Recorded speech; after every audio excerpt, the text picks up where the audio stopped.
ನಾನು ಕೇಳಿದೆ ಕೆಲವು ಸಂದರ್ಭದಲ್ಲಿ ಆ ದರ್ಶನ್ ವಿಚಾರಕ್ಕೆ ಏನು 15 ದಿನ ತಿಂಗಳು 2 ತಿಂಗಳು ಚೆಚ್ಚಾಯಿದ್ರು ಅವನ ನಮ್ಮ ಕೊನೆಗೆ ಅವನ್ನ ಭೂಮಿಗೆ ಹಾಕಂಟ ಬಿಡ್ಲಿಲ್ಲ ಅವನ್ನ.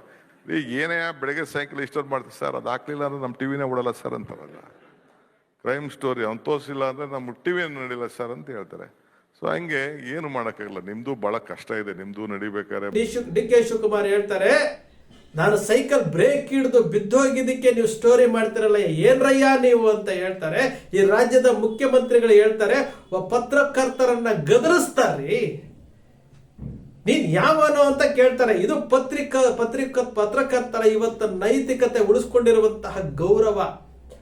ಈ ರಾಜ್ಯದ ಮುಖ್ಯಮಂತ್ರಿ ಪತ್ರಕರ್ತರನ್ನ ಏಕವಚನದಲ್ಲಿ ಬೈತಾರೆ ಅಂತಂತಂದ್ರೆ ನೀವು ಎಷ್ಟರ ಮಟ್ಟಿಗೆ ಯಾವ ಹಂತಕ್ಕೆ ನೀವು ಹಿಡ್ಕೊಂಡಿದ್ದೀರಿ ಅಂತ.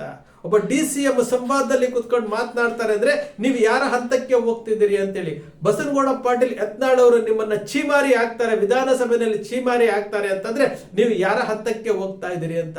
ರಮೇಶ್ ಜಾರಕಿಹೊಳಿ ಅವರು ನಿಮ್ಮನ್ನ ಏನು ಚೀಮಾರಿ ಹಾಕಿ ಹೊರಗಡೆ ಅಟ್ಟುತ್ತಾರೆ ಅಂತಂದ್ರೆ ನೀವು ಯಾವ ಪರಿಸ್ಥಿತಿಗೆ ಬಂದಿದ್ದೀರಿ ಅಂತೇಳಿ ನೀವು ಅರ್ಥ ಮಾಡ್ಕೊಳ್ಬೇಕಲ್ಲ. ಇದೇ ಸಂತೋಷ್ ಲಾಡ್ ಅವರು ಇದೇ ಸುವರ್ಣ ವಾಹಿನಿಯಲ್ಲಿ ಕುತ್ಕೊಂಡು ಅಜಿತ್ ಹನುಮಕ್ಕನವರಿಗೆ ಅವರ ಪ್ರಶ್ನೆಗಳನ್ನ ಕೇಳ್ತಾ ಇದ್ರೆ ನಿಸ್ಸಹಾಯಕರಾಗಿದ್ದಾಗ ಮೌನವೇ ಉತ್ತರ ಕೊಡ್ತದೆ ಅಂತ ಹೇಳಿದಾಗ ಅಲ್ಲಿ ಗೊತ್ತಾಗಿದ್ದೇನಂತಂದ್ರೆ ಮಾರ್ಕೊಂಡ್ ಬಿಟ್ಟಿದ್ದಾರೆ ಅಂತೇಳಿ. ನಿಜಕ್ಕೂ ಈ ರಾಜಕಾರಣಿಗಳನ್ನ ಎಚ್ಚರಿಸಬೇಕಾದಂತಹ ಈ ಪತ್ರಕರ್ತರು ಇವತ್ತು ರಾಜಕಾರಣಿಗಳಿಂದ ಚೀಮಾರಿ ಹಾಕಿಸ್ಕೊಳ್ತಾ ಇದ್ದಾರೆ. ಕನ್ನಡ ಚಿತ್ರರಂಗದ ನಟರುಗಳಿಂದ ಚೀಮಾರಿ ಹಾಕಿಸ್ಕೊಳ್ತಾ ಇದ್ದಾರೆ, ಜನರಿಂದ ಚೀಮಾರಿ ಹಾಕಿಸ್ಕೊಳ್ತಾ ಇದ್ದಾರೆ. ನಿಜಕ್ಕೂ ಇವರಿಗೆ ಆತ್ಮಾಭಿಮಾನ ಅನ್ನೋದಿದ್ರೆ ಇವರು ನಿಜಕ್ಕೂ ಪವಿತ್ರವಾದಂತಹ ಪತ್ರಿಕೋದ್ಯಮದಲ್ಲಿ ನಾವು ಸೇವೆ ಸಲ್ಲಿಸ್ತಾ ಇದೀವಿ ಅಂತ ಅವ್ರಿಗೇನಾದ್ರೂ ಅನ್ಸಿದ್ರೆ ಪ್ರಾಮಾಣಿಕವಾಗಿ ಕೆಲಸ ಮಾಡ್ತಾರ್ರಿ. DK ಶಿವಕುಮಾರ್ ಒಂದು ಚಾನಲ್ ಸಂವಾದದಲ್ಲಿ ಕುತ್ಕೊಂಡು ಹೇಳ್ತಾರೆ, ದರ್ಶನ್ ವಿಚಾರ ಇಟ್ಕೊಂಡು ನೀವು ಎಳೆದಾಡಿ ಕೊನೆಗೆ ದರ್ಶನ್ ವಿಚಾರ ಇಲ್ಲ ಅಂದ್ರೆ ನಮ್ಮ ಚಾನಲ್ಲೇ ನಡೆಯಲ್ಲ ಅನ್ನೋ ವಿಚಾರ ಒಬ್ಬ DCM ಬಹಿರಂಗವಾಗಿ ಹೇಳ್ತಾರೆ ಅಂದ್ರೆ ಸ್ಯಾಟಲೈಟ್ ಚಾನೆಲ್ಗಳಿಗೆ ನಿಮ್ಗೆ ನಿಜವಾಗ್ಲೂ ಮಾನ ಮರ್ಯಾದೆ ಅನ್ನೋದಿದೆಯಾ? ಏನ್ರಿ ಮೀಡಿಯಾ ಅಂತೇಳಿ ದರ್ಶನ್ ಅವತ್ತು ನಿಮಗೆ ಕೇಳಿದ್ರಲ್ಲ, ಅವ್ರು ಜೈಲಿಗೆ ಹೋಗಿದ ತಕ್ಷಣನೇ ಏನು 2 ತಿಂಗಳು 3 ತಿಂಗಳು ದರ್ಶನ್ ಇಟ್ಕೊಂಡು ಎಳೆದಾಡ್ಬಿಟ್ರಲ್ಲ.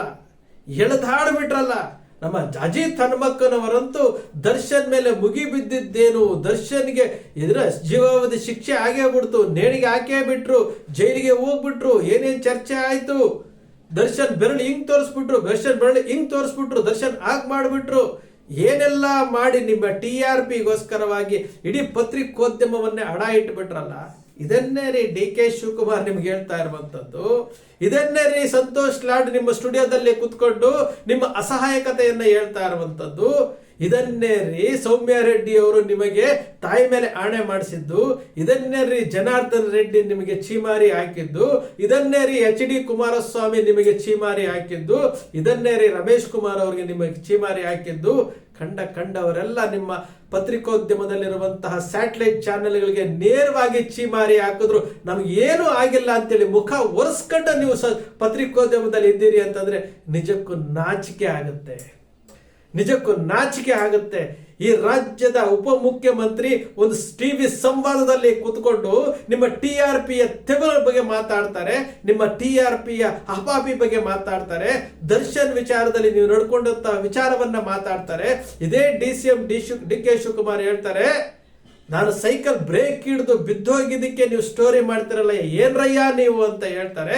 ಈ ರಾಜ್ಯದ ಮುಖ್ಯಮಂತ್ರಿಗಳು ಹೇಳ್ತಾರೆ, ಪತ್ರಕರ್ತರನ್ನ ಗದರಿಸ್ತಾರ್ರಿ, ನೀನ್ ಯಾವನೋ ಅಂತ ಕೇಳ್ತಾರೆ. ಇದು ಪತ್ರಕರ್ತರ ಇವತ್ತು ನೈತಿಕತೆ ಉಳಿಸ್ಕೊಂಡಿರುವಂತಹ ಗೌರವ. ಈ ರಾಜ್ಯದ ಮುಖ್ಯಮಂತ್ರಿ ಪತ್ರಕರ್ತರನ್ನ ಏಕವಚನದಲ್ಲಿ ಬೈತಾರೆ ಅಂತಂತಂದ್ರೆ ನೀವು ಎಷ್ಟರ ಮಟ್ಟಿಗೆ ಯಾವ ಹಂತಕ್ಕೆ ನೀವು ಹಿಡ್ಕೊಂಡಿದ್ದೀರಿ ಅಂತ. ಒಬ್ಬ DCM ಸಂವಾದದಲ್ಲಿ ಕುತ್ಕೊಂಡು ಮಾತನಾಡ್ತಾರೆ ಅಂದ್ರೆ ನೀವು ಯಾರ ಹಂತಕ್ಕೆ ಹೋಗ್ತಿದ್ದೀರಿ ಅಂತೇಳಿ. ಬಸನಗೌಡ ಪಾಟೀಲ್ ಯತ್ನಾಳ್ ಅವರು ನಿಮ್ಮನ್ನ ಚೀಮಾರಿ ಹಾಕ್ತಾರೆ, ವಿಧಾನಸಭೆಯಲ್ಲಿ ಚೀಮಾರಿ ಹಾಕ್ತಾರೆ ಅಂತಂದ್ರೆ ನೀವು ಯಾರ ಹಂತಕ್ಕೆ ಹೋಗ್ತಾ ಇದ್ದೀರಿ ಅಂತ. ರಮೇಶ್ ಜಾರಕಿಹೊಳಿ ಅವರು ನಿಮ್ಮನ್ನ ಏನು ಚೀಮಾರಿ ಹಾಕಿ ಹೊರಗಡೆ ಅಟ್ಟುತ್ತಾರೆ ಅಂತಂದ್ರೆ ನೀವು ಯಾವ ಪರಿಸ್ಥಿತಿಗೆ ಬಂದಿದ್ದೀರಿ ಅಂತೇಳಿ ನೀವು ಅರ್ಥ ಮಾಡ್ಕೊಳ್ಬೇಕಲ್ಲ. ಇದೇ ಸಂತೋಷ್ ಲಾಡ್ ಅವರು ಇದೇ ಸುವರ್ಣ ವಾಹಿನಿಯಲ್ಲಿ ಕುತ್ಕೊಂಡು ಅಜಿತ್ ಹನುಮಕ್ಕನವರಿಗೆ ಅವರ ಪ್ರಶ್ನೆಗಳನ್ನ ಕೇಳ್ತಾ ಇದ್ರೆ ನಿಸ್ಸಹಾಯಕರಾಗಿದ್ದಾಗ ಮೌನವೇ ಉತ್ತರ ಕೊಡ್ತದೆ ಅಂತ ಹೇಳಿದಾಗ ಅಲ್ಲಿ ಗೊತ್ತಾಗಿದ್ದೇನಂತಂದ್ರೆ ಮಾರ್ಕೊಂಡ್ಬಿಟ್ಟಿದ್ದಾರೆ ಅಂತೇಳಿ.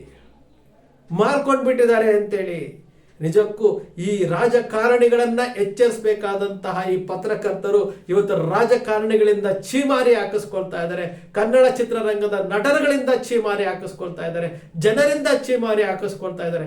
ನಿಜಕ್ಕೂ ಇವರಿಗೆ ಆತ್ಮಾಭಿಮಾನ ಅನ್ನೋದಿದ್ರೆ ಇವರು ನಿಜಕ್ಕೂ ಪವಿತ್ರವಾದಂತಹ ಪತ್ರಿಕೋದ್ಯಮದಲ್ಲಿ ನಾವು ಸೇವೆ ಸಲ್ಲಿಸ್ತಾ ಇದೀವಿ ಅಂತ ಇವ್ರಿಗೇನಾದ್ರೂ ಅನ್ಸಿದ್ರೆ ಪ್ರಾಮಾಣಿಕವಾಗಿ ಕೆಲಸ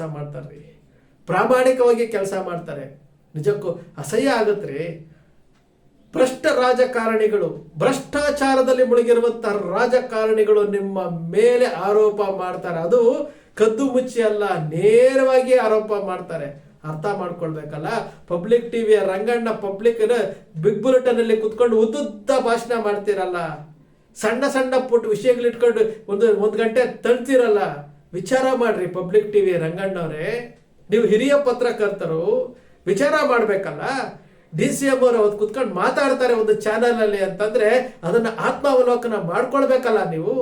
ಸಂತೋಷ್ ಲಾಡ್ ಅವರು ಒಂದು ಚಾನೆಲ್ ಅಲ್ಲಿ ಕುತ್ಕೊಂಡು ನಿಮ್ಮ ತಪ್ಪುಗಳನ್ನ ಹೇಳ್ತಾರೆ ಅಂತಂದ್ರೆ ಆತ್ಮಾವಲೋಕನ ಮಾಡ್ಕೊಳ್ಬೇಕಲ್ಲ ನೀವು. ನಾನು ಪತ್ರಕರ್ತ, ನಾನು ಚಾನೆಲ್ ನಡೆಸ್ತಾ ಇದ್ದೀನಿ, ನಾನು ಮಾಡಬೇಕು, ನಾನು ಊಟ ಮಾಡಬೇಕು, ನಾನು ಬಟ್ಟೆ ಹಾಕೊಳ್ಬೇಕು, ಇಷ್ಟೇನಾ? ಹಾಗಾದ್ರೆ ಕಾರ್ಯಾಂಗದಲ್ಲಿರೋ ಭ್ರಷ್ಟಾಚಾರ, ಶಾಸಕಾಂಗದಲ್ಲಿರುವಂತಹ ಭ್ರಷ್ಟಾಚಾರ, ಅದಕ್ಕೂ ನಿಮ್ಗೆ ಏನಾದ್ರೂ ವ್ಯತ್ಯಾಸ ಕಾಣ್ತಾ ಇದೆಯಾ? ಬಿಟ್ಟು ಬಿಡಿ. ನೀವು 4 ದಿವಸ ನೀವು ಆ ಉದ್ಯಮದಲ್ಲಿ ಇದ್ದಾಗ, ಪತ್ರಿಕೋದ್ಯಮದಲ್ಲಿ ಇದ್ದೀನಿ ಅಂತಂದಾಗ 4 ದಿವಸ ಪತ್ರಕರ್ತರಾಗಿ ಪ್ರಾಮಾಣಿಕವಾಗಿ ಸೇವೆ ಸಲ್ಲಿಸಿ. ಅದು ಬಿಟ್ಟು ಈ ರೀತಿ ದಾರಿ ತಪ್ಪುವಂತ ಕೆಲಸ ಇವತ್ತು ಒಬ್ಬ ಸಚಿವರಾಗಿರುವಂತ ಸಂತೋಷ್ ಲಾಡ್ ಇವತ್ತು ಸ್ಯಾಟಲೈಟ್ ಚಾನೆಲ್ ಕುತ್ಕೊಂಡು ಮಾತಾಡ್ತಾರೆ, ಕಾರ್ನಲ್ಲಿ ಕುತ್ಕೊಂಡು ಮಾತನಾಡ್ತಾರೆ, ನಿಮ್ಗೆ ಛೀಮಾರಿ ಹಾಕ್ತಾರೆ ಅಂತಂದ್ರೆ ನಿಮ್ಗೆ ಸ್ವಲ್ಪನಾದ್ರೂ ಆತ್ಮಾಭಿಮಾನ ಇತ್ತು ಅಂತಂದ್ರೆ ಇವತ್ತು ನಿಮ್ಗೆ ನೀವೇ ಆತ್ಮಾವಲೋಕನ ಮಾಡ್ಕೊಳ್ತೀರಿ. ನಿಜಕ್ಕೂ ತಲೆ ತಗ್ಗಿಸುವಂತದ್ದು. ಒಬ್ಬ ಪತ್ರಕರ್ತನಾಗಿ DK ಶಿವಕುಮಾರ್ ಅವರು ಸ್ಯಾಟಲೈಟ್ ಚಾನೆಲ್ಗಳನ್ನ ಬಹಿರಂಗವಾಗಿ ನಿಮಗೆ ಛೀಮಾರಿ ಹಾಕಿದ್ದನ್ನ ನೋಡಿದಾಗ ನಿಜಕ್ಕೂ ಒಬ್ಬ ಪತ್ರಕರ್ತನಾಗಿ ನನಗೆ ತಲೆ ತಗ್ಗಿಸುವಂತದ್ದು. ಕರೆಕ್ಟ್. ನೀವು ಸರಿ ಇದ್ದಿದ್ರೆ, ನೀವು ಹೋಗಿ ಅವ್ರ ಮನೆ ಬಾಗಿಲು ಕಾಯ್ದೆ ಹೋಗಿದ್ರೆ, ನೀವು ಗಟ್ಟಿ ಇದ್ದಿದ್ರೆ ಅವ್ರು ಯಾಕ್ರಿ ಆ ರೀತಿ ಮಾತನಾಡ್ತಾರೆ? ಈ ರಾಜ್ಯದ ಮುಖ್ಯಮಂತ್ರಿ ಯಾಕ್ರಿ ನಿಮ್ಗೆ ಆ ರೀತಿ ಮಾತನಾಡ್ತಾರೆ? ನಿಮ್ಮ ಲೂಸ್ತನ, ನೀವು ಸಡ್ಲ ಬಿಟ್ಟು ನೀವು ಅವ್ರ ಹತ್ರ ಹೋಗಿ ನೀವು ಸಹಕಾರಗಳನ್ನ ತೆಗೆದುಕೊಂಡು ನಿಮ್ಮ ಚಾನೆಲ್ಗಳನ್ನ ಉದ್ಧಾರ ಮಾಡೋದಕ್ಕೋಸ್ಕರ ರಾಜಕಾರಣಿಗಳ ಅವರಿರುವಂತಹ ಮಾಲೀಕತ್ವದಲ್ಲಿ ಕೆಲಸ ಮಾಡ್ತಾ ಇದ್ದೀರಿ. ಒಂದು ಪಕ್ಷದ ಮುಖವಾಣಿಗಳಾಗಿ ಕೆಲಸ ಮಾಡ್ತಾ ಇದ್ದೀರಿ. ಆ ಕಾರಣಕ್ಕೋಸ್ಕರವಾಗಿ ನಿಮ್ಮನ್ನ ಆ ಲೆವೆಲ್ಗೆ ಇಟ್ಟಿದ್ದಾರೆ. ಆ ಲೆವೆಲಲ್ಲೇ ನಿಮ್ಗೆ ಯೋಚನೆ ಮಾಡ್ತಾ ಇದ್ದಾರೆ ಹೊರತು ಬೇರೆ ಏನೂ ಇಲ್ಲ. ಈಗಲಾದ್ರೂ ಬದಲಾವಣೆ ಆಗಿ.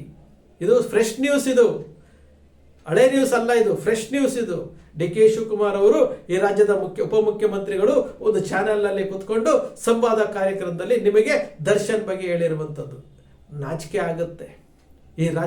ಈ ದೇಶದ ಪ್ರಜೆಯಾಗಿ ನನಗೆ ನಾಚಿಕೆ ಆಗುತ್ತೆ. ಸಂವಿಧಾನ ನಿಮಗೆ ಕೊಟ್ಟಿರುವಂತಹ ಹಕ್ಕುಗಳನ್ನ ನೀವು ಸ್ವಂತಕ್ಕೆ ಬಳಸ್ಕೊಳ್ತಾ ಇದ್ದೀರಲ್ಲ, ನಾಚಿಕೆ ಆಗುತ್ತೆ.